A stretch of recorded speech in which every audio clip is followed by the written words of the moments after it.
materi kita hari ini.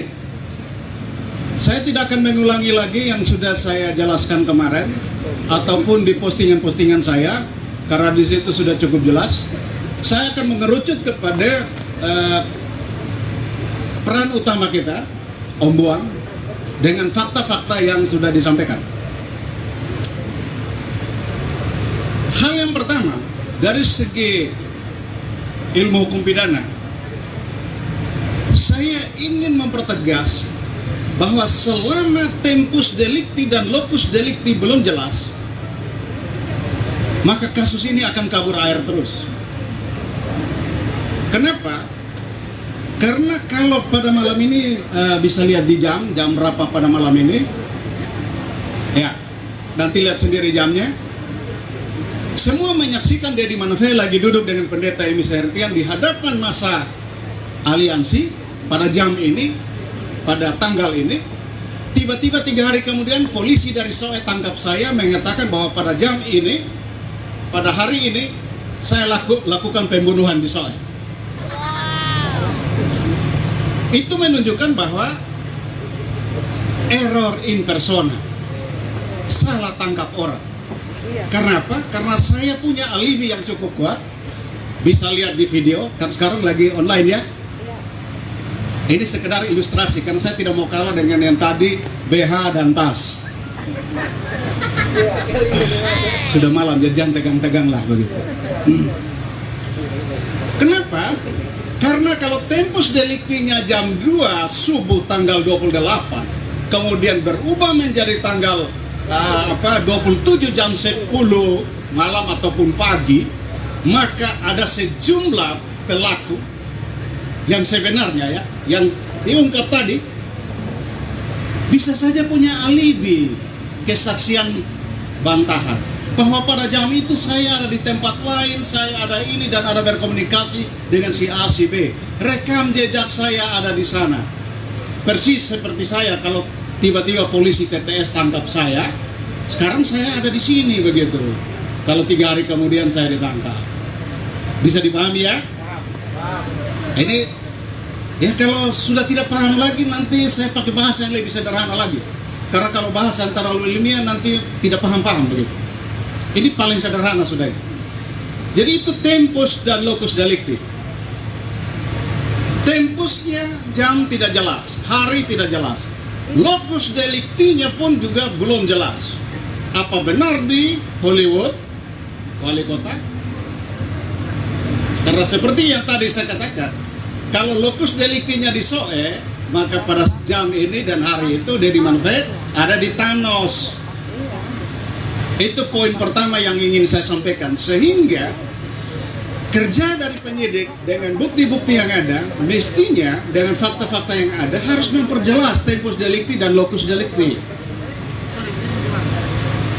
Itu hal yang pertama yang ingin saya jelaskan secara clear ya. Hal yang kedua yaitu terkait dengan konstruksi yang kali lalu juga saya sudah jelaskan secara panjang lebar di Aston. Harus bekerja berdasarkan bukti.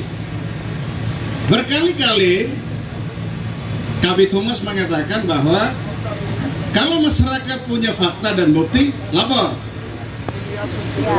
sampaikan. Dan itu dijamin di dalam KUHP maupun Undang-Undang Keterbukaan Informasi Publik. Ada banyak lah gitu ya, pasal-pasal banyak, nanti panjang itu. Oleh karena itu, mestinya dengan fakta yang ada, saya menduga sebagai akademisi, kenapa sampai malam ini jilid 5 ini Om Buang buka di sini? Itu pertanyaan paling besar sebagai orang kampus. Saya bertanya itu. Berarti sebelum ini Om Buang sudah menyerahkannya secara resmi kepada aparat, tetapi tidak ditindaklanjuti. Mungkin karena dari lantai 1 ke lantai 2 itu butuh 3 tahun barangkali.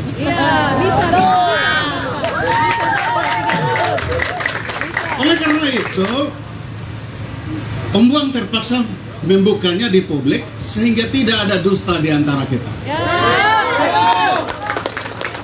Karena Karena saya melihat di media sosial, saya setiap kali posting saya selalu bilang bahwa sumber saya salah satu adalah analisis dan postingan dari para netizen. Di situ mulai ancam mengancam, lapor melapor dan seterusnya. Seolah-olah bilang bahwa Om Buang bohong. Ya. Kalau Om Buang bohong, maka hari ini termasuk saya dibohongi, kan begitu? Iya. Saya diundang sebagai akademisi dan dikasih fakta bohong. Tidak usah mereka yang lapor.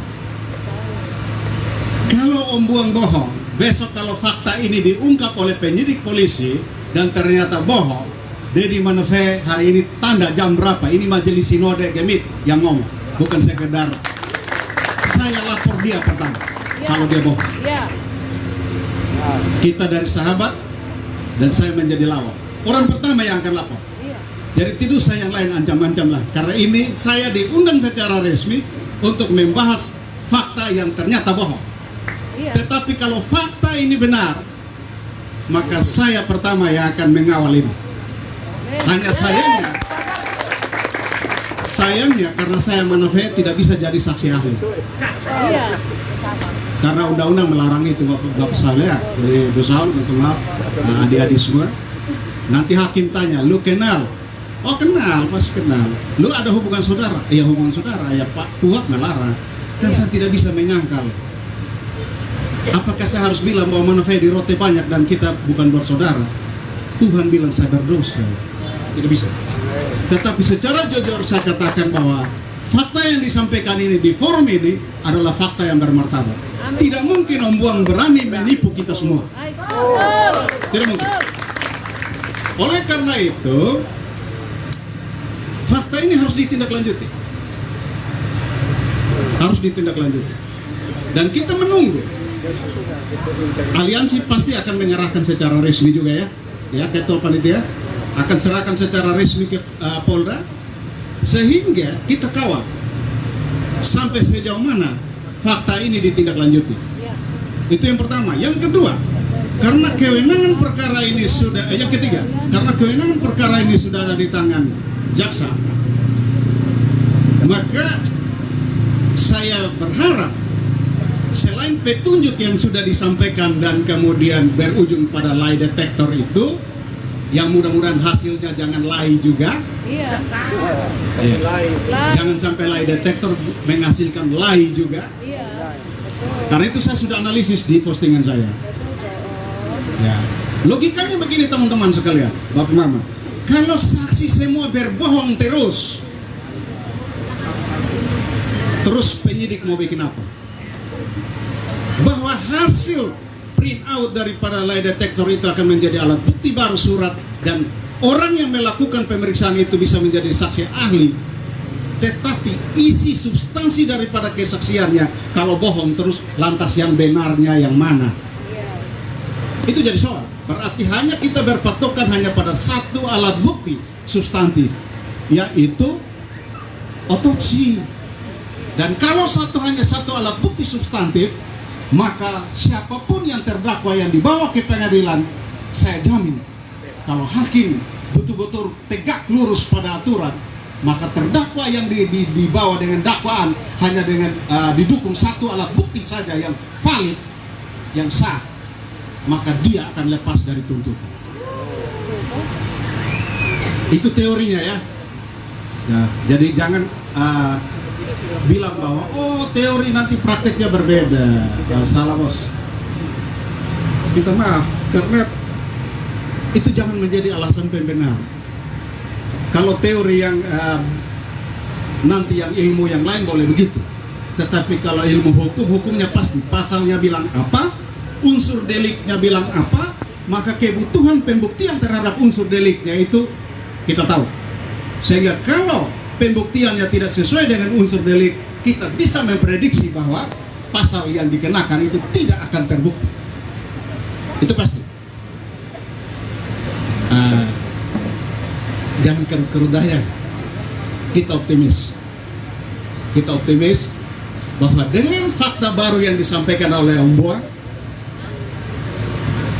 ini akan membuka tabir yang selama ini. masih tertutup. Tetapi saya percaya, sekali lagi ya, saya percaya sebagai hamba Tuhan, saya masih percaya. Ketika kemarin saya sampaikan di Aston, saya bilang apa? Saya bisa memahami kesulitan teman-teman penyidik. Saya bisa memahami. Oleh karena itu, mudah-mudahan dengan fakta ini bisa menolong teman-teman penyidik untuk bisa membuka tabir yang masih terselubung itu. Kita doakan mereka supaya ada hikmat Tuhan bagi mereka. Mereka ingat, karena di dalamnya saya ingat kayaknya ada beberapa yang murid saya di kelas dulu. Mudah-mudahan dengan kalau lihat dosennya yang ngomong, dia ingat, oh iya dulu Pak Dedi omong begini ya, di kuliah bilang begini ya. Jadi mudah-mudahan ingat apa yang kita pernah ajarkan. Termasuk yang berkelahi dengan Om Buang itu murid saya. Nah, jadi itu murid saya, itu salam untuk dia. Saya kira itu pemanasan dulu, ya karena ini diskusi publik. Ada sesi ini kan? Nah, jadi biar nanti dialog lebih baik. Terima kasih.